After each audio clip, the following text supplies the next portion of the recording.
ಯಾವಾಗ ನಾಲ್ವಡಿ ಕೃಷ್ಣರಾಜರು ಸಿಂಹಾಸನವನ್ನೇರಿದರು? 1895 ಫೆಬ್ರವರಿ 1. ಅಪ್ರಾಪ್ತ ಬಾಲಕರಾದ ನಾಲ್ವಡಿ ಕೃಷ್ಣರಾಜರ ರಾಜ್ಯಭಾರವನ್ನು ಯಾರು ನೋಡಿಕೊಳ್ಳುತ್ತಿದ್ದರು? ತಾಯಿ ಕೆಂಪನಂಜಮ್ಮಣ್ಣಿಯವರು. ನಾಲ್ಕನೇ ಕೃಷ್ಣರಾಜರು ಯಾವ ವರ್ಷದಿಂದ ನೇರ ಆಳ್ವಿಕೆಯನ್ನು ಮಾಡಿದರು? 1902 ಆಗಸ್ಟ್ 8. ನಾಲ್ಕನೇ ಕೃಷ್ಣರಾಜರು ಅಧಿಕಾರವನ್ನು ವಹಿಸಿಕೊಳ್ಳುವ ಸಮಾರಂಭದಲ್ಲಿದ್ದ ಭಾರತದ ಬ್ರಿಟಿಷ್ ವ್ಯಾಸರಾಯ ಯಾರು? Lord Curzon. ನಾಲ್ಕನೇ ಕೃಷ್ಣರಾಜರ ಕಾಲದಲ್ಲಾದ ಜಲವಿದ್ಯುತ್ ಯೋಜನೆ ಯಾವುದು? ಕಾವೇರಿ ಜಲವಿದ್ಯುತ್ ಯೋಜನೆ. ಯಾರು ಯಾವಾಗ ಈಗಿನ ಮೈಸೂರಿನ ಅರಮನೆಯನ್ನು ನಿರ್ಮಿಸಿದರು?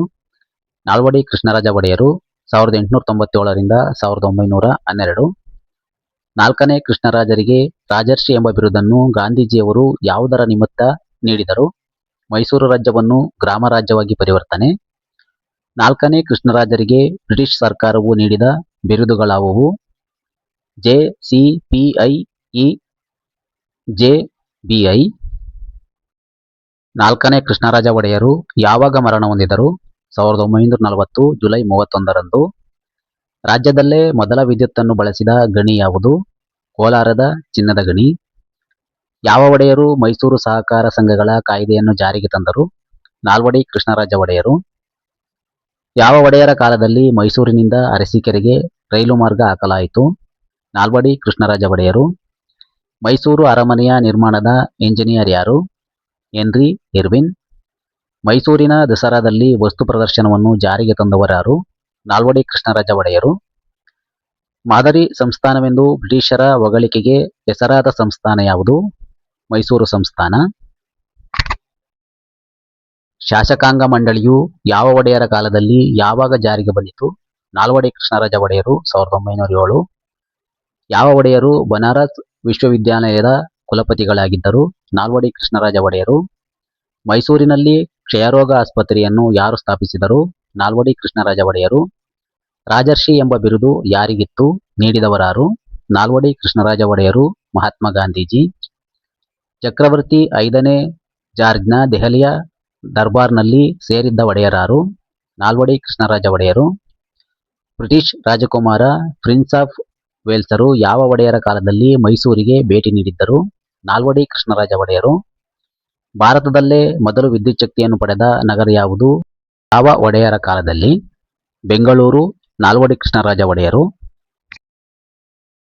ಬೆಂಗಳೂರು ನಗರವು ಯಾವ ವರ್ಷದಲ್ಲಿ ಯಾವ ದಿವಾನರ ಕಾಲದಲ್ಲಿ ವಿದ್ಯುಚ್ಛಕ್ತಿಯನ್ನು ಪಡೆಯಿತು? 1905 PN ಕೃಷ್ಣಮೂರ್ತಿ. ನಾಲ್ವಡಿ ಕೃಷ್ಣರಾಜ ಒಡೆಯರ ಕಾಲದ ಮೊದಲ ದಿವಾನನಾರು? ಕೆ. ಶೇಷಾದ್ರಿ ಅಯ್ಯರ್. ಕೆ. ಶೇಷಾದ್ರಿ ಅಯ್ಯರ್ ನಂತರದ ದಿವಾನರಾರು? PN ಕೃಷ್ಣಮೂರ್ತಿ. ಬೆಂಗಳೂರಿನಲ್ಲಿ Tata institute of scientific research ಅನ್ನು ಯಾರು ಸ್ಥಾಪಿಸಿದರು? PN ಕೃಷ್ಣಮೂರ್ತಿ. ಬೆಂಗಳೂರಿನಲ್ಲಿ ಭಾರತೀಯ ವಿಜ್ಞಾನ ಸಂಸ್ಥೆಯನ್ನು ಯಾರು ಯಾವಾಗ ಸ್ಥಾಪಿಸಿದರು? ಖ್ಯಾತ ಕೈಗಾರಿಕೋದ್ಯಮಿ JN ಟಾಟಾ 1905. ಯಾವ ದಿವಾನರ ಕಾಲದಲ್ಲಿ ಬೆಂಗಳೂರಿನ ಭಾರತೀಯ ವಿಜ್ಞಾನ ಸಂಸ್ಥೆಯು ಸ್ಥಾಪಿತವಾಯಿತು? PN ಕೃಷ್ಣಮೂರ್ತಿ. PN ಕೃಷ್ಣಮೂರ್ತಿಯವರ ನಂತರದ ದಿವಾನರಾರು? PV ಮಾಧವರಾವ್. ಯಾವ ದಿವಾನರು ಯಾವಾಗ ನ್ಯಾಯ ವಿಧಾಯಕ ಸಭೆಯನ್ನು ಸ್ಥಾಪಿಸಿದರು? PV ಮಾಧವರಾವ್ 1907. 1907ರಲ್ಲಿ ವಿಧಾನ ಪರಿಷತ್ತನ್ನು ಯಾವ ದಿವಾನಗಿರಿಯಲ್ಲಿ ಸ್ಥಾಪಿತವಾಯಿತು? PV ಮಾಧವರಾವ್. PV ಮಾಧವರಾವ್ ನಂತರ ಮೈಸೂರಿನ ದಿವಾನರಾರು? T. ಆನಂದರಾಯರು. ಯಾರು ಮೈಸೂರು ವೃತ್ತಪತ್ರಿಕಾ ಕಾಯ್ದೆ ಜಾರಿಗೆ ತಂದರು? T. ಆನಂದರಾವ್. ದಿವಾನ್ ಆನಂದರಾಯರ ಕಾಲದ ರೈಲು ಮಾರ್ಗ ಯಾವುದು? ಮೈಸೂರು ಹಾಸನ. ಯಾವ ದಿವಾನರ ಕಾಲದಲ್ಲಿ ಕಾವೇರಿ ನದಿಗೆ ಕನ್ನಂಬಾಡಿ ಸಮೀಪ ಅಣೆಕಟ್ಟನ್ನು ಕಟ್ಟುವ ಕಾರ್ಯ ಆರಂಭವಾಯಿತು? T. ಆನಂದರಾಯರು. T. ಆನಂದರಾಯರ ಕಾಲದ ಮೈಸೂರಿನ ಮುಖ್ಯ ಇಂಜಿನಿಯರ್ ಯಾರು?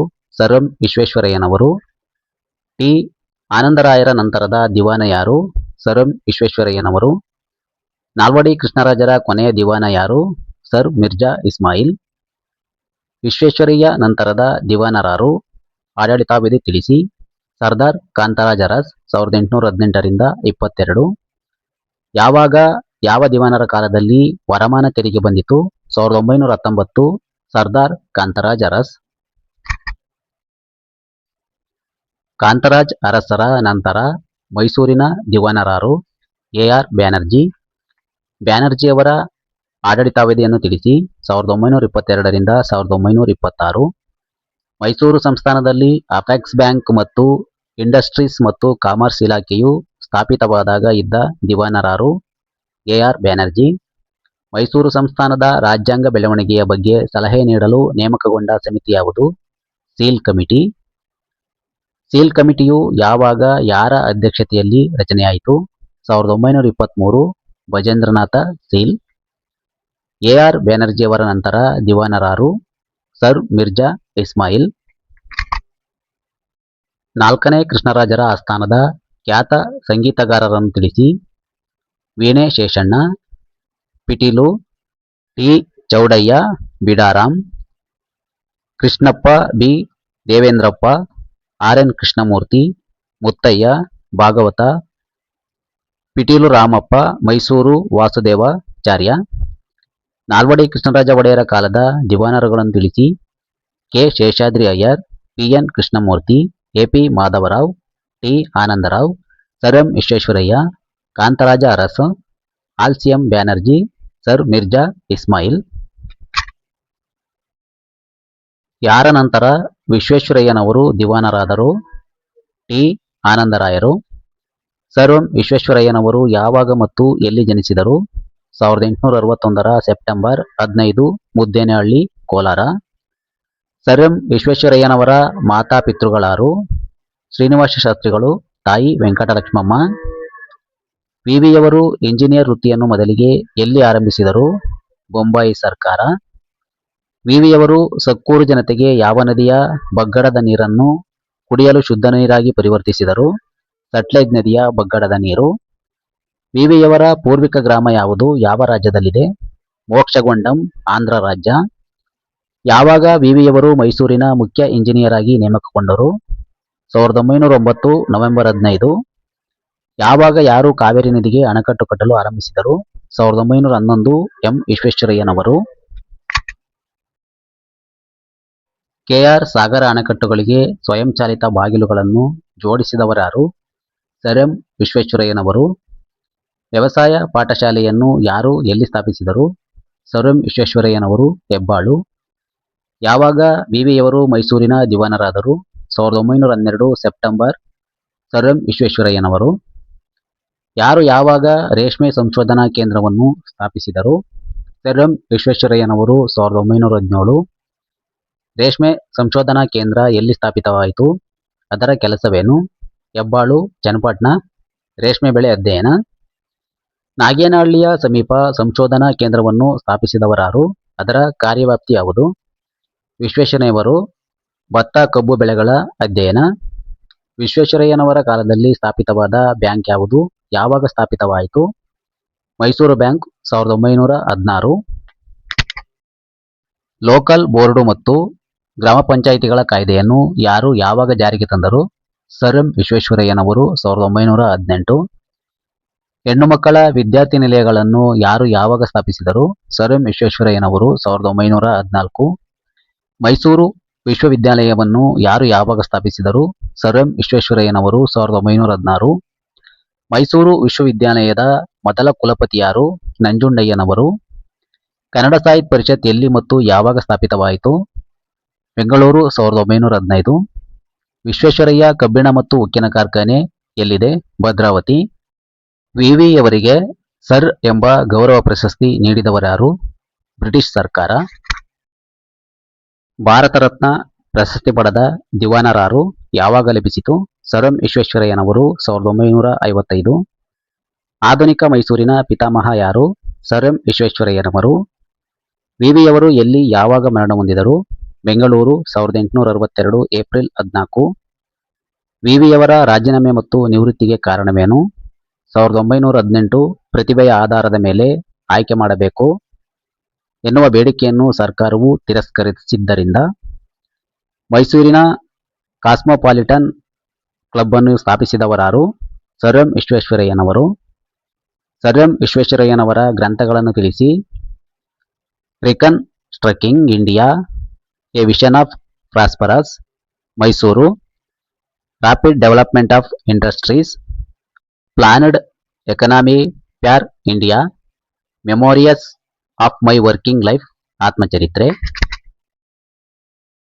ಸರ್ ಎಂ ವಿಶ್ವೇಶ್ವರಯ್ಯನವರ ಶಿಕ್ಷಣದ ಸುಧಾರಣೆಗಳನ್ನು ತಿಳಿಸಿ.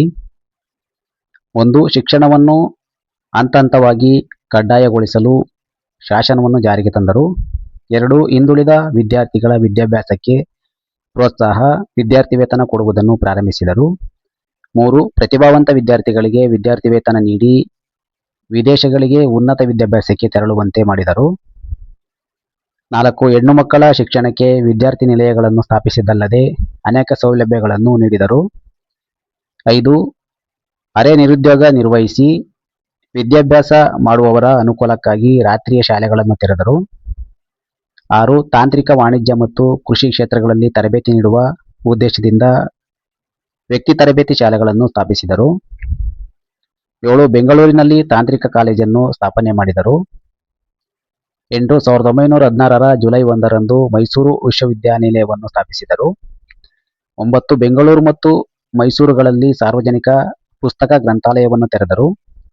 10. ಸಾಹಿತ್ಯದ ಉಜ್ವಲತೆಗೆ ಅನುಕೂಲವಾಗುವಂತೆ 1915ರಲ್ಲಿ ಕನ್ನಡ ಸಾಹಿತ್ಯ ಪರಿಷತ್ತನ್ನು ಬೆಂಗಳೂರಿನಲ್ಲಿ ಸ್ಥಾಪಿಸಿದರು. ವಿಶ್ವೇಶ್ವರಯ್ಯನವರ ಕಾಲದ ರೈಲ್ವೆ ಸಾರಿಗೆ ಹಾಗೂ ನೀರಾವರಿ ಪ್ರಗತಿಯನ್ನು ತಿಳಿಸಿ.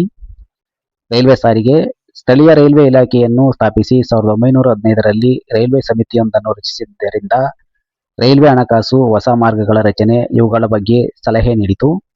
ಮೈಸೂರು ಹಾಸನ ಮಾರ್ಗವಾಗಿ ಚಿತ್ರದುರ್ಗ, ಚಿಕ್ಕಜಾಜೂರು, ಬೆಂಗಳೂರಿನಿಂದ ಚಿಕ್ಕಬಳ್ಳಾಪುರ ಮಾರ್ಗವಾಗಿ ಬೋರಿಂಗ್ಪೇಟೆಯವರೆಗೆ ರೈಲ್ವೆ ಸಾರಿಗೆಯನ್ನು ಪೂರ್ಣಗೊಳಿಸಿದರು.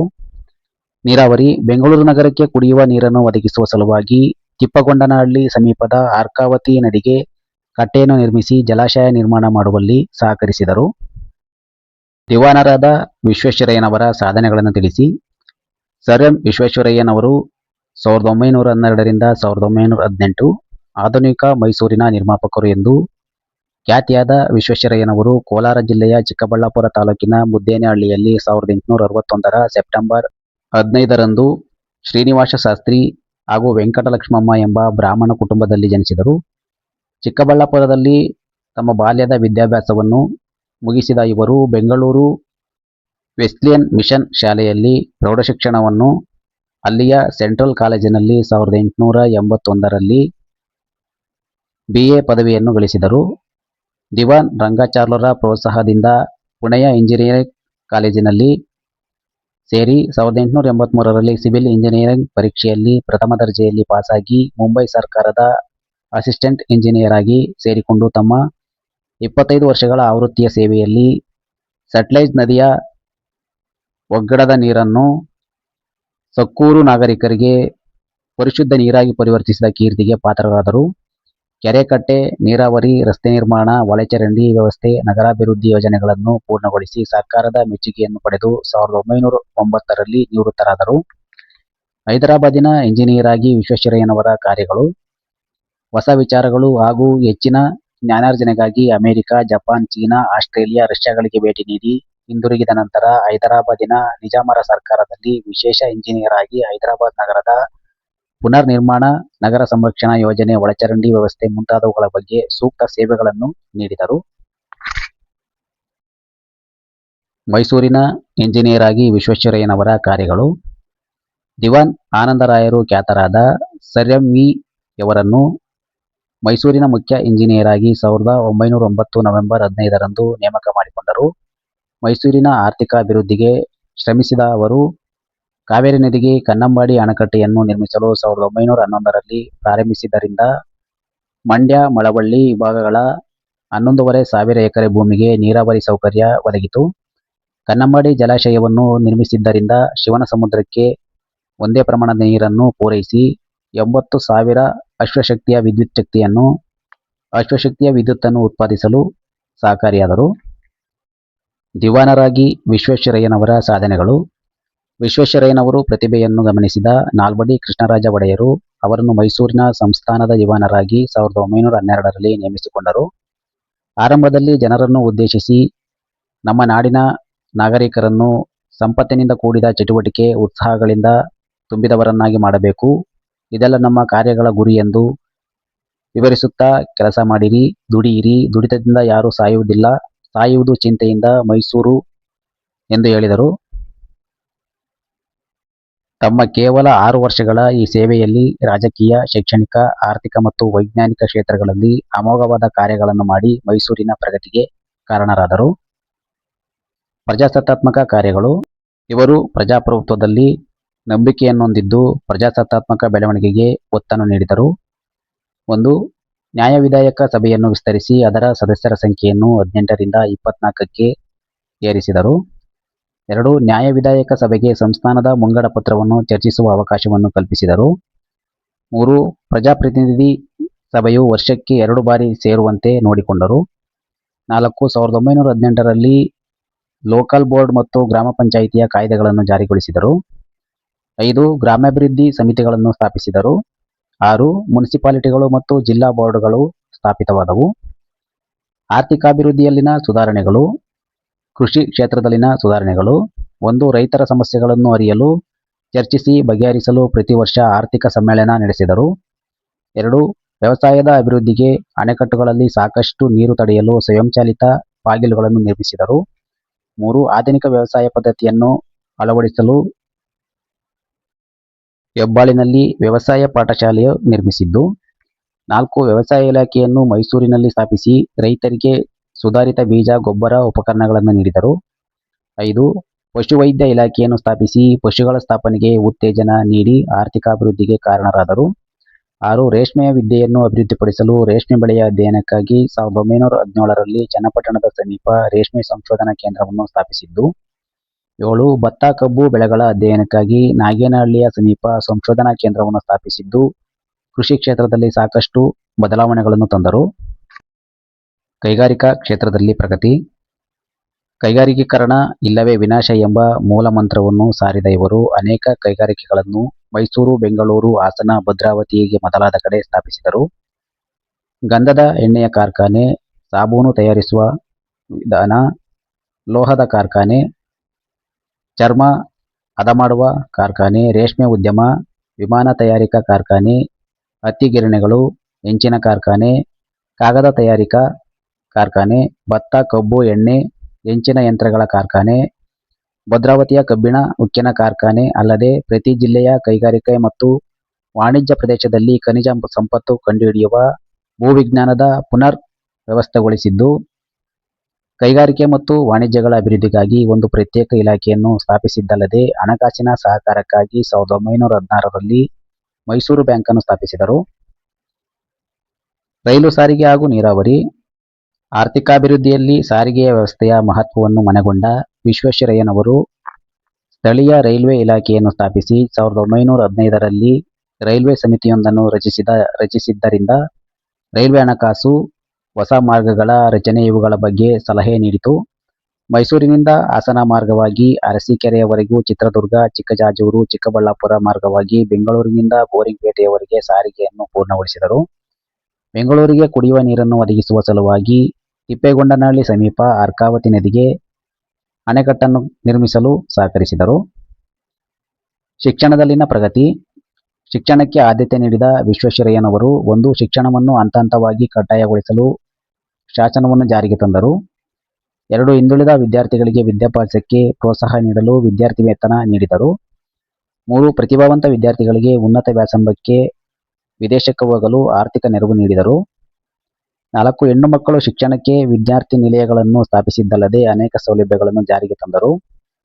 5. ಉದ್ಯೋಗದಲ್ಲಿ ಇರುವವರಿಗೂ ಹಾಗೂ ಅರೆ ಉದ್ಯೋಗದಲ್ಲಿರುವವರಿಗೂ ಅನುಕೂಲವಾಗುವಂತೆ ರಾತ್ರಿಯ ಶಾಲೆಗಳನ್ನು ತೆರೆದರು. 6. ತಾಂತ್ರಿಕ, ವಾಣಿಜ್ಯ ಮತ್ತು ಕೃಷಿ ಕ್ಷೇತ್ರಗಳಲ್ಲಿ ತರಬೇತಿಯನ್ನು ನೀಡುವ ಉದ್ದೇಶದಿಂದ ವೃತ್ತಿ ತರಬೇತಿ ಶಾಲೆಗಳನ್ನು ಸ್ಥಾಪಿಸಿದರು.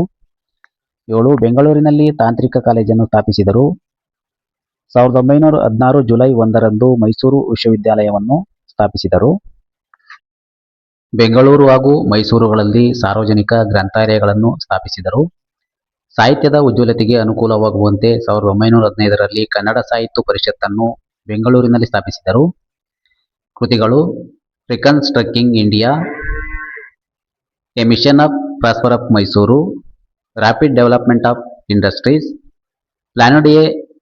Planned economy for India, memoirs of my working life ಆತ್ಮಚರಿತ್ರೆ. ವ್ಯಕ್ತಿತ್ವ: ಮುಂಬೈ ಸರ್ಕಾರ, ಹೈದರಾಬಾದ್ ಸರ್ಕಾರ ಹಾಗೂ ಮೈಸೂರು ಸಂಸ್ಥಾನಗಳಲ್ಲಿ ಇಂಜಿನಿಯರ್ ಆಗಿ ಸೇವೆ ಸಲ್ಲಿಸಿ 1912 ರಿಂದ 1918 ರವರೆಗೆ ಮೈಸೂರು ಸಂಸ್ಥಾನದ ದಿವಾನರಾಗಿ ಮೈಸೂರನ್ನು ಪ್ರಗತಿಯತ್ತ ಕೊಂಡೊಯ್ದು ಆಧುನಿಕ ಕರ್ನಾಟಕ ಶಿಲ್ಪಿ, ಮೈಸೂರಿನ ಪ್ರಗತಿಕಾರರು ಎಂಬುವ ಖ್ಯಾತಿಯನ್ನಲ್ಲದೆ ಬ್ರಿಟಿಷರಿಂದ ಸರ್ ಎಂಬ ಗೌರವ ಸೂಚಕವನ್ನು ಧರಿಸಿದ ಇವರಿಗೆ 1955 ರಲ್ಲಿ ಭಾರತ ಸರ್ಕಾರವು ಭಾರತ ರತ್ನ ಎಂಬ ಪ್ರತಿಷ್ಠಿತ ಪುರಸ್ಕಾರವನ್ನು ನೀಡಿ ಗೌರವಿಸಿದೆ. ಈ ವಿಡಿಯೋ ನಿಮಗೆ ಹೆಲ್ಪ್ ಆಗಿದ್ರೆ ಲೈಕ್ ಮಾಡಿ, ನಿಮ್ಮ ಫ್ರೆಂಡ್ಸ್ ಜೊತೆ ಶೇರ್ ಮಾಡಿ. ಇನ್ನಷ್ಟು ಕಾಂಪಿಟೇಟಿವ್ ಎಕ್ಸಾಮ್ಸ್ ವಿಡಿಯೋ ಬೇಕಾದರೆ ನಮ್ಮ ಚಾನಲ್ ಸಬ್ಸ್ಕ್ರೈಬ್ ಮಾಡಿ.